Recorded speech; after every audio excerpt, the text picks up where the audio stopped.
Hello, hello, hello mes archinautes. Aujourd'hui, voici comment mettre des cotes sur un plan échelle 1/100, exemple d'un plan de maison. Ça s'appelle aussi des cotations ou des mesures. Vous avez sûrement dû vous poser cette question. Où vous allez le faire? Mais comment je vais faire pour écrire mes mesures sur mon plan? Moi-même, pendant mes années d'études et aussi après, j'ai cherché la meilleure façon de mettre des cotes sur des plans. C'est une vraie gymnastique. J'en ai découvert plusieurs. On va voir ça petit à petit dans les prochaines vidéos. Personnellement, il y en a une que je préfère. Je le fais automatiquement tout en m'adaptant au plan. Après mes vidéos tuto, ce sera à vous de trouver ce qui vous convient ainsi qu'à vos plans. J'ai déjà fait le même exercice sur un autre plan de maison et avec une autre façon d'écrire les cotations. Allez voir! Bienvenue sur Dessiner un plan, je suis Raphaël et je vous apprends à dessiner des plans à main levée, à la règle et c'est comme sur ordinateur. Tout architecte dessine à la main entre chaque phase d'un projet. Passionné, je conçois et dessine des plans depuis le collège. Diplômé archi-DPLG, j'ai travaillé 10 ans en agence et 5 ans à mon compte. Abonnez-vous, car je publie un nouveau tutoriel chaque semaine. Mais place au tuto, à vos feutres, prêts, dessinez! Et voilà, donc dans cette vidéo, nous allons voir comment mettre des cotes sur un plan, échelle 1/100, exemple d'un plan de maison. J'ai déjà utilisé ce plan dans d'autres vidéos. Voilà, en fait, je travaille sur deux plans pour voir l'avancement d'un projet et tous les éléments d'un plan. Comment lire, comment dessiner un plan, comment annoter un plan.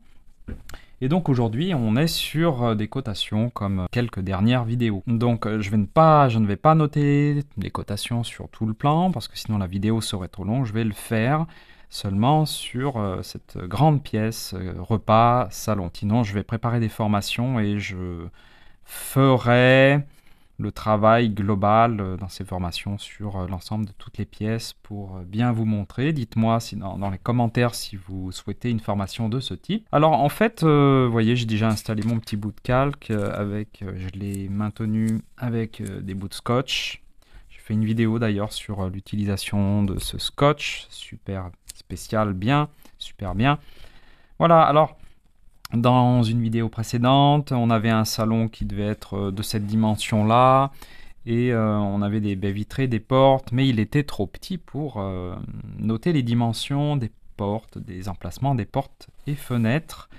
Voilà, donc là c'est assez grand, alors je me suis dit peut-être qu'on va pouvoir avoir la place pour noter les espaces qu'on a ici entre les baies vitrées, puis noter les dimensions des baies vitrées. En général, les dimensions des baies vitrées, on les met à l'extérieur. Mais ça peut être bien à l'intérieur de connaître ces dimensions, en fait, pour l'emplacement des meubles, savoir comment disposer les meubles, surtout s'il s'agit d'un plan de vente pour la maison ou d'un plan de projet pour un client, pour voir si on ne déplacerait pas une porte, une double porte ou une baie vitrée.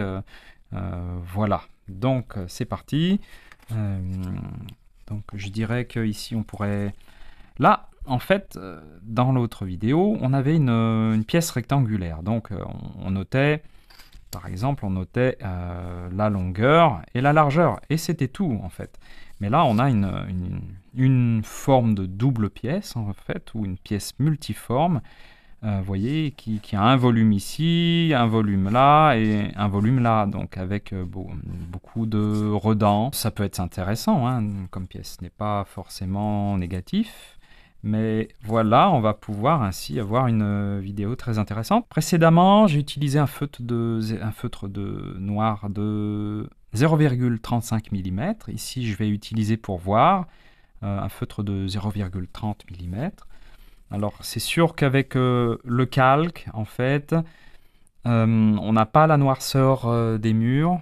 C'est légèrement grisé, donc le résultat n'est pas le même que sur un plan, que directement sur un plan classique. Si j'écris les cotations, elles vont vraiment sauter plus aux yeux.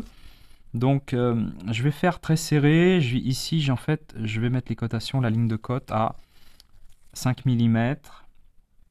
Je vais, pour avoir une première ligne de cotation où je vais noter les dimensions des fenêtres, mais je vais avoir aussi une autre ligne de code qui va indiquer cette dimension et cette dimension, pardon, celle-là et celle-là. Et en fait, sur toute la longueur là, je vais le faire de l'autre côté. Vous allez voir. Voilà, donc là, on va avoir deux lignes de cote, globalement. Comme ça. Bon, alors c'est vrai que par rapport aux chambres ici, on aurait pu faire des lignes de cote sur toute la longueur. Là, d'ailleurs, pourquoi pas? Pourquoi pas? Et si je déplaçais mon calque, hein, ça ne me dérange pas de revenir sur mes décisions, mes choix, parce que en fait, l'idéal est de faire un plan cohérent, un plan juste, un plan très lisible. Donc là, je me mets à 5 mm. Voilà, et si je suis ici à 2,5, je dois être ici à 2,5, et je suis à 1,5, et je suis à 1,5. Allez, c'est parti. Ah, j'ai tout des... Bon, alors j'ai dit... c'est la joie du direct. Mais non, je suis pas en direct, hein, mais 1,5 et presque 0,5. Je ne bouge pas. 0,5. Voilà. Et voilà. Et voilà. Donc on va dire qu'on met cette ligne de cote ici et puis qu'on va la continuer ici pour avoir un plan plus cohérent. Donc on va mettre aussi la dimension du mur intérieur parce qu'on ne note pas sur les façades, les cotations des façades. La dernière fois, j'avais mis des flèches. Imaginez le mur là, voilà, et j'avais mis des flèches comme ça. Mais aujourd'hui, on va voir une façon différente. Vous voyez, comme je vous ai dit, on va noter tout ça, là, tout ce qui est ici en façade. Donc je prends un feutre plus fin de 0,15 mm. Je vais faire des lignes de rappel ici. Je ne vais pas trop loin. En général, en architecture, en dessin d'architecture, vous voyez, on ne s'arrête pas juste au niveau du trait, en fait. En général, on fait continuer les traits qui se croisent. Les traits se croisent, en fait. Voilà, comme ça. Je vais vous montrer l'exemple qu'on ne fait pas en général. Voilà ce qu'on ne fait pas. J'ai un peu du mal avec la lumière. On ne fait pas ça. Pile poil. On croise comme ça. Faire pareil ici. Voilà. Et je ne vais pas faire les chambres puisque j'ai dit que je m'occupais du salon. Ensuite, avec le feutre de 0,30. Alors, la deuxième façon, c'est ça. Je vais faire des petits traits comme ça. Hop, des traits en biais. Sur tous les endroits coupés, en fait. Même les cloisons ici intérieures. Mais là, ça, c'est un mur de refend. C'est un mur intérieur. Il fait 20 cm. Voilà. Et donc, je ne vais pas noter. Je vais faire surtout les lignes de cote. Je vais écrire en plus petit les cotations par rapport à la dernière vidéo, en fait, pour vous montrer une autre façon de faire. Voilà, donc je me mets là à 5 mm. Ah ben tiens, c'était déjà noté. Et là, ce sera pour noter en fait cette dimension jusque là et cette dimension de là à là, en fait. Et donc, ça veut dire que on aurait dû, ce n'est pas grave, hein, je peux le faire après, hein, continuer ce trait ici, vous voyez. Ce qui fait que, hop, hop, hop. Mais là, je ne suis pas encore obligé de remettre cette double cotation de mur intérieur non plus. Hein. Je vais pas, c'est redondant, c'est pas nécessaire. Donc après, on a cette partie-là à faire. Je vais me mettre ici. 0,5, on a ça plus 0,5, 0,5 là, ce qui fait qu'on a 0,35 en fait, 0,35, hop. Ah zut, en fait je coupe la ligne de de la porte, mais bon, ce n'est pas grave. Je ne vais pas non plus couper le mur, puisque ici on a déjà noté. Faire comme ça. On pourrait faire comme ça aussi pour pouvoir noter les emplacements des portes ici. Donc ici, ce sera pour noter ça, ça. Peut-être qu'on n'est pas obligé de noter les emplacements des portes. Si, même si, forcément, puisque c'était l'objectif de la vidéo. Voilà. Et en fait, ce qu'on n'a pas noté encore, c'est la longueur totale de la pièce. C'est ce que l'on va faire. Hop, hop. Vous voyez, ça fait beaucoup de cotations hein, quand on note toutes ces mesures-là. Sur un plan au centième, ça fait beaucoup. Moi, personnellement, je ne l'aurais pas fait. Ha ha ha. Pourtant, je suis en train de le faire. Voilà, donc hop, celle-là. Après, on a ça. Et là, j'utilise en fait le feutre de 0,15 mm pour les lignes de rappel. Je ne vais pas utiliser l'équerre, ça va. C'est relativement facile. Bien. Et puis, je vais mettre les traits de cotation là.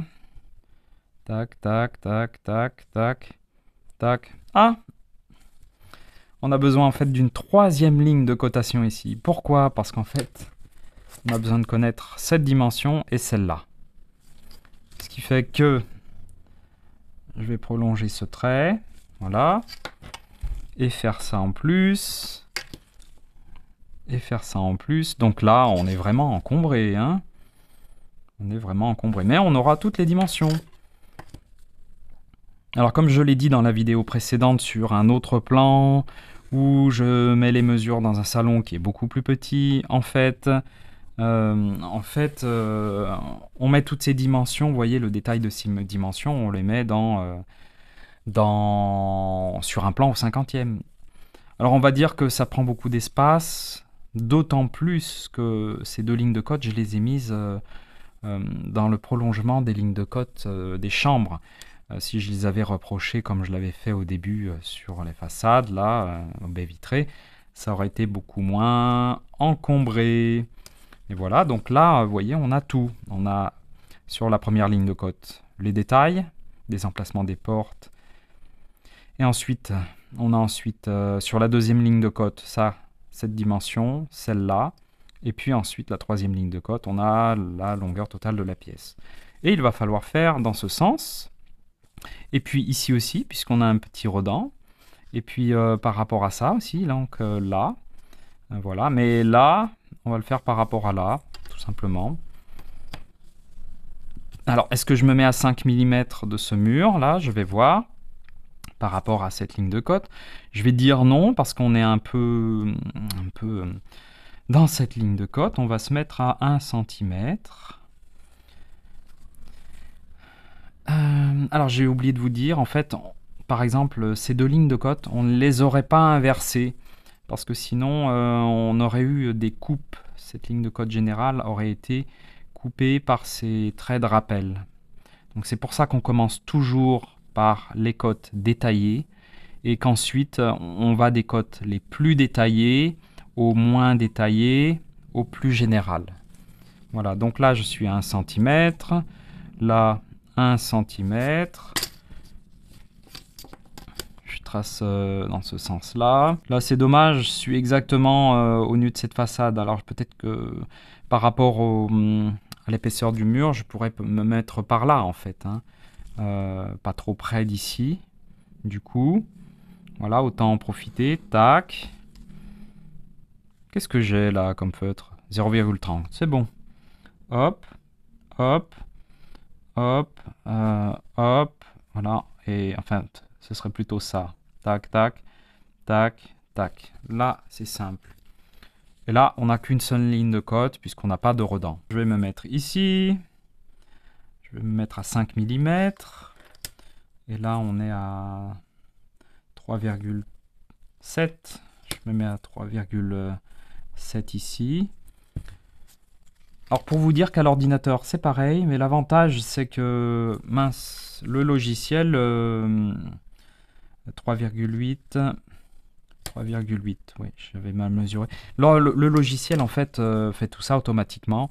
En général, quand, par exemple, pour avoir la ligne de code générale, on trace une ligne là, et puis hop, tout ce qui est coupé, ça trace les lignes de code. Ou alors, on clique sur la façade là, puis on dit que je veux ma ligne de code là, et puis ça se calcule automatiquement en quelques secondes. Mais bon, si vous n'avez pas de logiciel, ou si vous utilisez un logiciel en ligne sur Internet, vous n'avez pas forcément la possibilité de mettre des cotations. Si vous le faites à la main, voilà, je suis là pour vous apprendre. Alors, donc, l'épaisseur du mur. Et ici, je mets une ligne de rappel pour ce petit redent. Ici, on aurait même l'épaisseur de la cloison, en fait. Voilà, donc j'ai bien tout mis, tac, tac. Pour ce redent, on fera une ligne de côte ici. Voilà, et on a besoin de la longueur totale, ici. Donc je vais me mettre à nouveau à... Ah, j'ai deux feutres et je me mélange les pinceaux, moi. Tac, tac.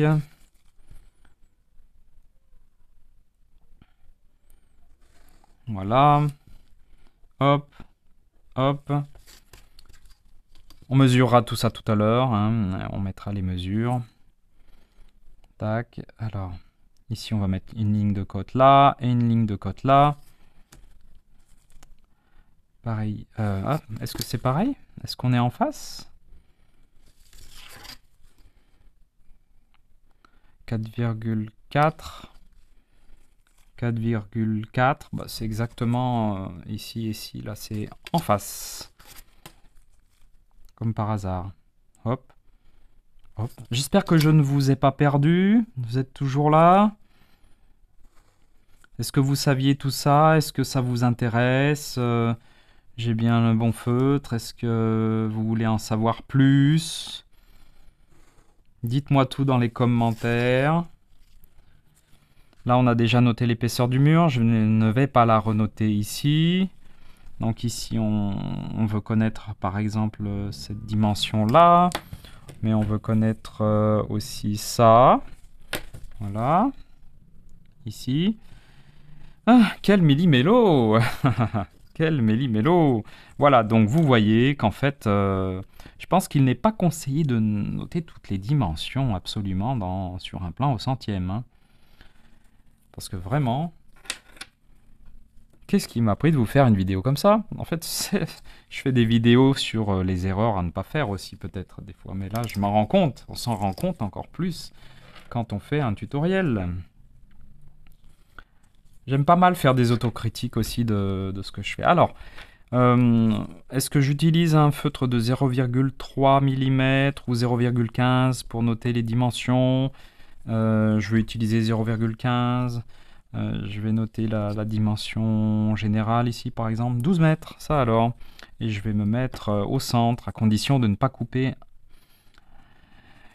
un trait de côte. Donc, ici, 12,0 mètres.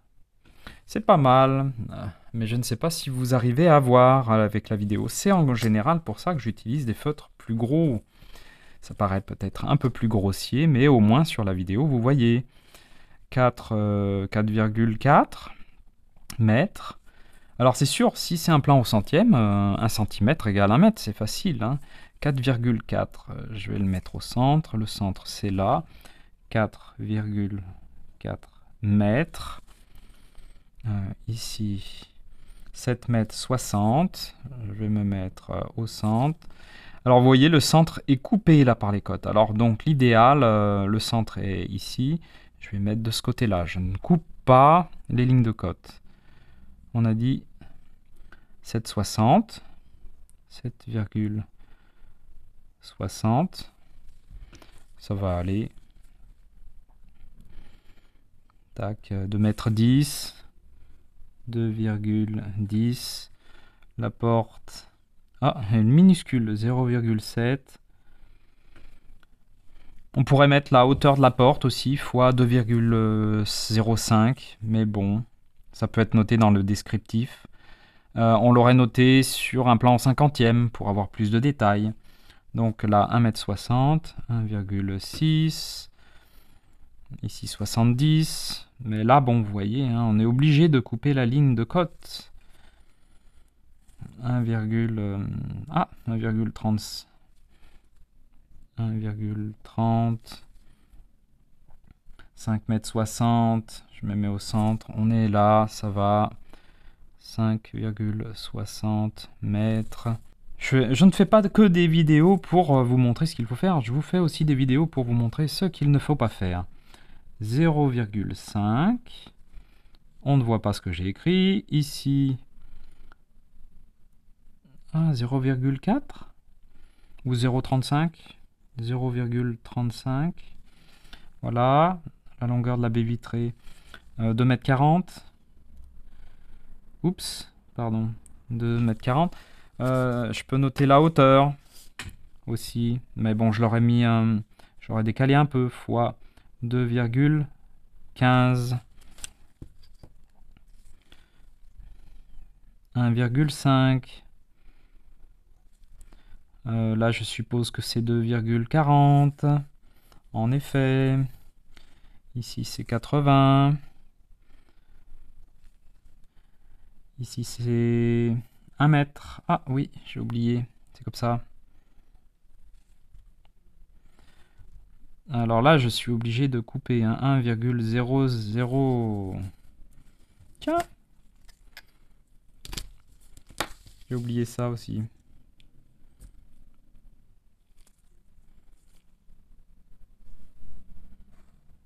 Voilà.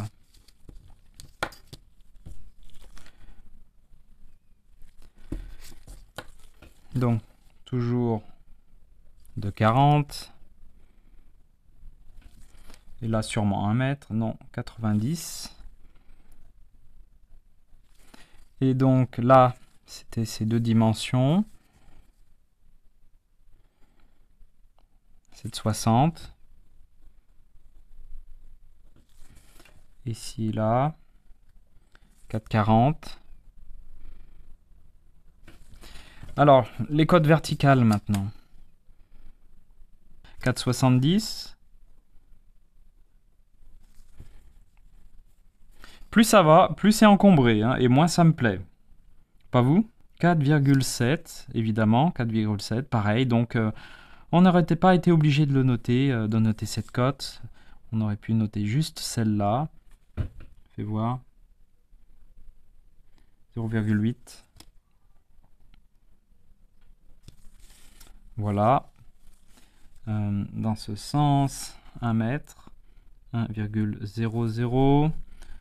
Dans ce sens, 5,6. Vous voyez, en plus, là, je suis en train de couper le mot salon. Alors, où est-ce que si je l'avais fait vraiment sur le plan, je l'aurais mis ici, je pense. Voilà, c'est une exception, bien sûr.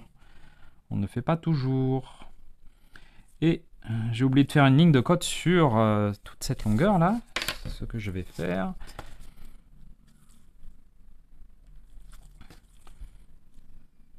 Ah bah ça alors. Je me mélange pas les pinceaux, je me mélange les feutres, moi. Tac, ligne de cote, hop là. Et vous voyez, j'ai coupé cette cote.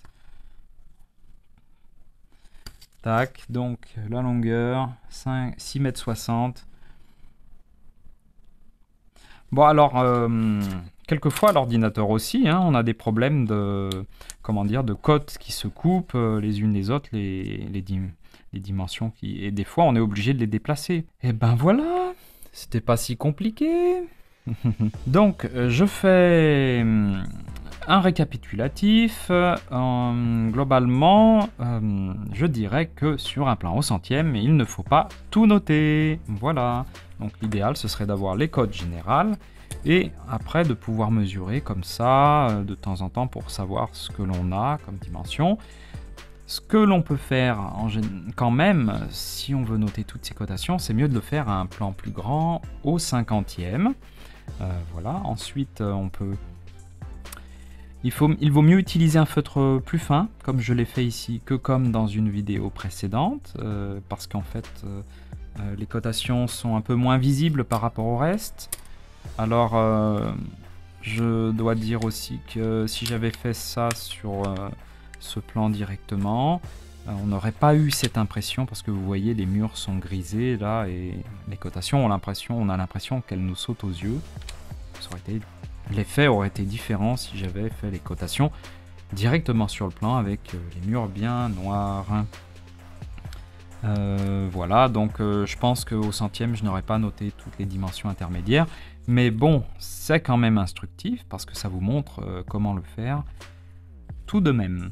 Résumé. Attendez, j'ai encore des choses à vous dire. Puis il y a aussi le sujet du prochain tuto. Mais avant, bravo et merci d'avoir vu ma vidéo article comment mettre des cotes sur un plan échelle 1/100 avec l'exemple d'un plan de maison. Nous avons vu comment le faire d'une certaine manière parmi plusieurs autres. J'ai déjà fait le même exercice sur un autre plan de maison et avec une autre façon d'écrire les cotations. Allez voir la vidéo. Le choix dépend de votre préférence et aussi de la place que vous avez sur le plan. À l'échelle 1/100, c'est difficile de tout noter car il n'y a pas assez de place pour noter toutes les informations nécessaires. Nous verrons plus tard comment on met les cotations sur un plan à d'autres échelles, en particulier au 50e, où c'est beaucoup plus facile car on a bien plus de place. Mais quelle que soit l'échelle, ces règles de cotation restent les mêmes. Prochain tuto! Le prochain tutoriel sera la suite de celui-ci. Nous ferons la même chose, mais pour les façades et à l'extérieur de cette maison sur un plan. Il y a des différences. Si vous avez aimé le tuto d'aujourd'hui et que ça vous a aidé, merci pour vos likes, commentaires et partages. À bientôt! Dessinez de beaux plans. C'était Raphaël de la chaîne et du blog Dessiner un plan comme un pro.